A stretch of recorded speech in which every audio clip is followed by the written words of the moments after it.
ઈષ્ટદેવ ભગવાન સ્વામિનારાયણ, એ જ ભગવાન સ્વામિનારાયણે આપણા સૌના કલ્યાણને માથે પધરાવી આપેલ મહાપ્રતાપી ભુજનગર નિવાસી નરનારાયણ દેવ, પૂજનીય સંતો એવા કશ્રી નરનારાયણ દેવ યુવક મંડળના તમામ સદસ્યોને ભાવથી જય સ્વામિનારાયણ.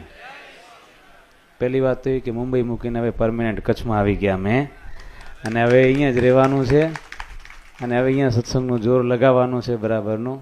પણ બહુ મજા આવી, સારો માહોલ, સારું વાતાવરણ અને હરિભક્તોના દિન પ્રતિદિન દર્શન થાય એ આપણા માટે એક સૌભાગ્યની વાત છે. જેમ ભગતે વાત કરી ભગવાનના આશરાની, જો આપણે બધાએ છે ને ક્યાંક ને ક્યાંક ટેકો લઈને બેઠા છીએ, અને ટેકાની બધાને જરૂર છે. અમારા અમદાવાદથી મોટી સંખ્યામાં જે હરિભક્તો આવ્યા એમની સાથે હમણાં વાર્તાલાપ થયો, સંવાદ થયો, ત્યાં પણ મેં યુવાનોને એ જ ટકોર કરી. મેં કીધું યુવા વર્ગ છે એ આપણું ધન છે, અને ધનને આપણે કેટલું સાચવીને રાખીએ છીએ. બારે એમને એમ નથી રાખતા, એના માટે સ્પેશિયલ તિજોરી બનાવીએ છીએ, એના માટે સ્પેશિયલ બેન્કિંગ સિસ્ટમ કરીએ છીએ, એના માટે સિક્યુરિટી કોડ આપણે ક્રિએટ કરીએ છીએ. કેમ? વેલ્યુવાળી વસ્તુ છે એટલે. તો મોટા મોટી આપણી વેલ્યુ છે ભગવાનનો આશરો, ભગવાનના થઈને રહીએ એ મોટા મોટી વસ્તુ છે. અને વાત કરી કે ભગવાનનો આશરો રાખવાથી શું નથી થતું. આજે એમાં કેટલાય સભામાંથી યુવાનો વડીલો હશે કે એમને એમના જીવનની અંદર ક્યાંક એવા પ્રેક્ટિકલ અનુભવો થયા હશે, અને પ્રેક્ટિકલ અનુભવોને લઈને ક્યાંક એવી અનુભૂતિ થઈ હશે એમને કે ના, ખરેખર આ કરવા જેવું છે. જે ભોજનને પ્રિય વ્યક્તિ હોય એને એ વસ્તુ મળે એટલે એટલો આનંદ થાય. એમ જેને ભગવાન મળ્યા છે, ભગવાનનો જેને આશરો છે, તો એના માટે ભગવાન બધું કરવા માટે તૈયાર છે. સ્વામિનારાયણ ભગવાનના વખતમાં સાવદા ગામ એટલે ઠેઠ મહારાષ્ટ્રમાં આવે. અમે હમણાં મહારાષ્ટ્રથી આવ્યા છીએ, પણ છીએ ગુજરાતી પાકા. હા, તો એ સાવદા ગામમાં શ્યામદાસ ભરકેરને બહુ તમારા જેવા પ્રેમી ભગત અને દુકાન હતી એમની, અને સાંજનો મોટા મોટો એકનો નિયમ હતો એમનો. શું? સાંજે ગમે એટલું વહેલું મોડું થાય પણ ઠાકોરજીને આરતીના દર્શન કરવા. અમારે હમણાં યુવાનોએ વાત કરી કે દરરોજ અમે કાલુપુર મંદિરમાં શયન આરતીના દર્શન કરવા માટે જઈએ છીએ ત્યાં. તો એમનો નિયમ હતો, સંધ્યાનો સમય થાય છે, દુકાન બંધ કરવા માટે ફટાફટ થોડીક આમ ઉતાવળ થઈ ગઈ અને તાળું બંધ કરવા માટે ગયા, પણ તાળું સરખું બંધ થયું ને એમને એમ થઈ ગયું એ, અને એમને એમ તાળું ખુલ્લું મૂકી ચાવી વટીને પહોંચી ગયા મંદિરે પહોંચી ગયા, નિત્ય નિયમ બધા પૂરા કરી ઘરે ગયા, તો ખબર નથી એમને કે દુકાન ખુલ્લી રહી ગઈ છે. હવે તમે બધા જાણો છો, જુઓ અત્યારે તમે બધા દુકાન બંધ કરીને આવ્યા છો ને, કોના બીકથી? માણસની બીકથી ને. તમને કોઈને મનમાં એવું નથી કે મારી દુકાનની અંદર બિલાડી ગરી જશે કે કૂતરું ચાલી જશે. છે તમને શું છે? માણસ ન ગરી જવો જોઈએ. મોટા મોટી બીક આપણને માણસની છે, નથી? જેટલું પશુ નુકસાન નથી કરતા એટલે માણસ નુકસાન કરે છે ને. પણ એ જ માણસ જ્યારે સુધરે છે ને ત્યારે એટલો સુધરે છે કે પશુ કરતાં પણ નીચે હોય પણ એ એકાંતિક બની જાય છે અને ભગવાનને યોગ્ય બની જાય છે એ વ્યક્તિ. તો સંધ્યાનો સમય થયો, ભગત પહોંચી ગયા ઘરે, સાંજનું ઠાકોરજી જમાડી સુવાની તૈયારી કરે છે. હવે ગામમાં લગ્નનો પ્રસંગ હતો એ ટાઈમમાં, એટલે જે દુકાન હતી એની સામે બરાબર એક્ઝેક્ટ એની સામે કંદોઈની દુકાન હતી, અને કંદોઈને મોટો ઓર્ડર આવ્યો હતો ગામમાં લગ્નનો પ્રસંગ હતો એટલે. અને એણે વિચાર કર્યો કે આજે શ્યામદાસભાઈ દુકાન બંધ કરીને ચાલ્યા ગયા છે, 8 વાગ્યા, 9 વાગ્યા, 10 વાગ્યા, કંદોઈનું કામ ચાલુ કર્યું. પણ સ્વામિનારાયણ ભગવાનને ખબર પડી કે ભગત દુકાનનું તાળું ખુલ્લું રાખીને ગયા છે. રખીને કદાચ ગામમાં પ્રસંગ છે, માણસો ઘણા બધા છે, અને બધા તો હરખા હોતા નથી ને. કોઈ શું કે પાકીટમાર માણસો હોય, કોઈ સ્નેચ ચેનરવાળા હોય, એવા બધા પ્રકારના ચેન્જ લઈ લેવા માણસો હોય. ભગવાનને એમ થયું કે આ મારા ભગતની દુકાન ખુલ્લી રહી ગઈ છે, રખીને કદાચ જો આજે કોઈ એની દુકાનમાં જશે, માલ લઈ જશે અને બિચારા ભગત સાવ નવરા થઈ જશે. સ્વામિનારાયણ ભગવાન પોતે પોલીસનો વેશ લઈ, પહેલાં તો માણકી ઘોડી ઉપર થાવી ઉતરી, આખું ભગવાને ડ્રેસ ચેન્જ કર્યો, પોલીસનો વેશ લઈ, હાથમાં બંદૂક લઈને ત્યાં એ દુકાનની આજુબાજુ આંટા મારે છે. એટલે સામે ઓલો કંદોઈ હતો એ જોતો હતો. કંદોઈને એમ થયું કે નક્કી આ દુકાનમાં માલ ઘણો આવ્યો એમ લાગે છે, એટલે આ સેટે સિક્યુરિટી બેહાડી છે, નહીં તો કોઈ સિક્યુરિટી હોય નહીં. પાછળ હથિયારધારી બંદૂક લઈને પોલીસ આંટા મારે છે. કંદોઈની નજર એ સ્વામિનારાયણ ભગવાન ઉપર પોલીસના વેશમાં નજર પડે છે. 10 વાગ્યા, 11, 12, 1, 2, 3 વાગ્યા સુધી કંદોઈનું કામ ચાલ્યું. પછી તો એ દુકાન બંધ કરીને ચાલે ગયો. હવાર પડી હજી 4, 4:30 વાગે, 9 વાગે સ્વામિનારાયણ ભગવાનના શામદાસભાઈના માને દર્શન આપ્યા. મા તો રાજી થઈ ગયા, અરે મહારાજ અત્યારે આટલા વહેલા? મહારાજ કે ઇમરજન્સી છે એટલે આવ્યા અહીં. કે કેમ, શું થયું મહારાજ? કે દીકરાને કયો દુકાનનું તાળું ખોલીને એમને માલે આવ્યા છે, દુકાન એમને રેઢી પડી છે, કેટલો માલ પડ્યો છે, અમે આખી રાત એમની દુકાનમાં ચોકી કરી છે, અને હવે જઈ એમને કયો દુકાનને થોડુંક વ્યવસ્થિત લોક મારે. કઈ મહારાજ અદ્રશ્ય થઈ ગયા. અને માએ દીકરાને જગાડ્યો કે બેટા દુકાનનું તાળું ખુલ્લું રહી ગયું છે. એ ખબર નથી હો, ઘણી વખત આપણે ખબર હે ને, આપણે એમ કન્ફ્યુઝ હતા કે રખીને કદાચ રહી ગયું હોય તો ખબર નહીં. કે મહારાજ આવ્યા હતા, કહી ગયા છે દુકાન ખુલ્લી રહી ગઈ છે, હમણાં ને હમણાં ફટાફટ જાઓ.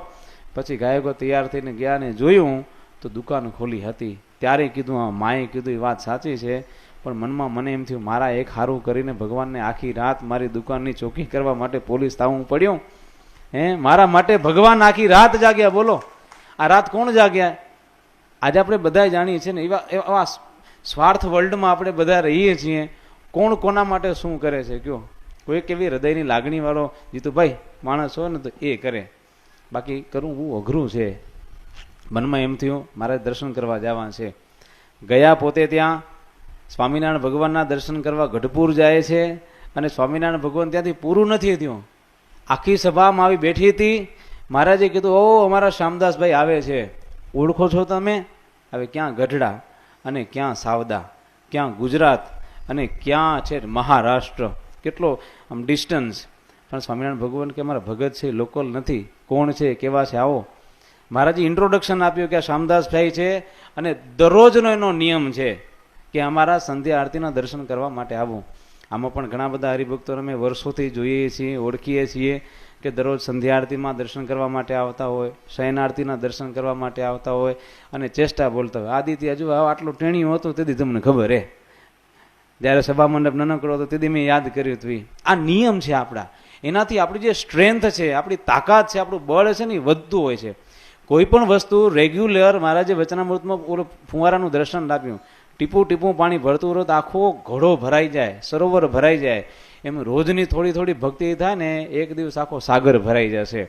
સ્વામિનારાયણ ભગવાન કે શામદાસભાઈ પટેલ એવા છે. ચોખ્ખો ઠાકોરજીનો ધર્માદો કાઢે છે, ગામમાં સંતો આવે તો એમની સેવા કરે છે, અને આટલી દુકાનનો વ્યવહાર હોવા છતાં પણ એ સમય કાઢીને અમારી ભક્તિ કરે છે. અમે છેલ્લા 3 વર્ષના અમારા અનુભવ કહીએ, મુંબઈના ઘણા બધા એવા મુમુક્ષુ અમને મળ્યા, મોટો ધંધો કરનારા વ્યક્તિઓ મળ્યા, 12 વાગ્યા સુધી દુકાનોના ધંધા કરવાવાળા મળ્યા, પણ એના હૃદયમાં ક્યાંક મુમુક્ષુતા બેઠેલી છે. નહીં તો ત્યારે તમને ખબર છે, જુઓ ટેકનોલોજીનો ટાઈમ છે, કોઈની પાસે સમય નથી, બેસીને માળા કરવી, બેસવું, ભજન કરવું બહુ અઘરું છે. પણ મહારાજે કીધું જેના હૃદયમાં ભગવાનની ભક્તિ હોય તેને એમ વૃત્તિ રહે. પ્રથમનું 15મું વચનામૃત કે ભગવાનને સંત કે એમ જ કરવું છે, એમાં ટર્મ્સ કન્ડિશન જ નહીં, કીધું એટલે કરવાનું. આ સમર્પણ ભાવ છે. મહારાજ કે આટલું મારાથી મનાશે, એટલું નહીં મને તો ભૂલે પણ ના કહે. એટલે સંતોના વચનમાં આપણે બધા વળગીને રહ્યા છીએ. બસ આમ નામ રહીએ, નવા મુમુક્ષોને સત્સંગમાં લાવીએ અને સત્સંગ વધારવાનો છે. અમારે ગઈકાલે 1:45 વાગ્યા સુધી સભા ચાલી હતી મુંબઈમાં. કાલે વિદાય સભા હતી અમારી, આવશે લાઈવ જોજો પછી તમે વિડીયો. બહુ લાંબી સભા ચાલી, પણ હરિભક્તોને અમે એટલી ટકોર કરી છીએ. મેં કીધું અમે 3 વર્ષ અહીંયા કને રહ્યા છીએ, અહીંયા પૂરું નથી થતું. હવે અહીંયાથી તો શરૂઆત થઈ છે, આપણો બેઝ મજબૂત બન્યો છે. હજી તો મુંબઈમાં કેટલાય મુમુક્ષોને સત્સંગમાં લાવવાના છે. ભુજ મંદિરે ત્યાં આવડો મોટું ઇન્વેસ્ટ કર્યું છે, જમીનો લઈ દીધી. તમારા માટે આવનારા સમયમાં 5 તો મંદિરો બનવાના છે મુંબઈની અંદર. કેના માટે? આપણા પરિવારો માટે, આપણા દીકરાઓ માટે. મોટા મોટી તિજોરી બનશે. મેં કીધું ને પૈસા તિજોરીમાં રાખવી. આપણી તિજોરી કઈ છે? આપણા દીકરાઓને હાંચવી એ તિજોરી છે. એને સંસ્કાર આપીએ, મંદિરે લઈ આવીએ, સભામાં લાવીએ અને ધીરે ધીરે આગળ વધતા જઈએ. એટલે હજી ઘણા બધા આપણે બધાને કામ કરવાના છે, થાય છે. અને સૌ સાથે ભેળા મળી સહિયારા પ્રયાસથી આગળ વધશું તો ઘણું બધું સારું રિઝલ્ટ આવશે. ભગવાનને પ્રાર્થના કરીએ બસ આવી નવી હિંમત આપણને બધાને આપતા રહે, આગળ વધતા રહીએ, અને હૃદયમાં ભગવાનનો મહિમા બસ વિશેષની વિશેષ આપણને થતો રહે એવી ભગવાન નરનારાયણના ચરણોમાં પ્રાર્થના સહ અમારી વાણીને વિરામ. બધાને જય સ્વામિનારાયણ.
દેવ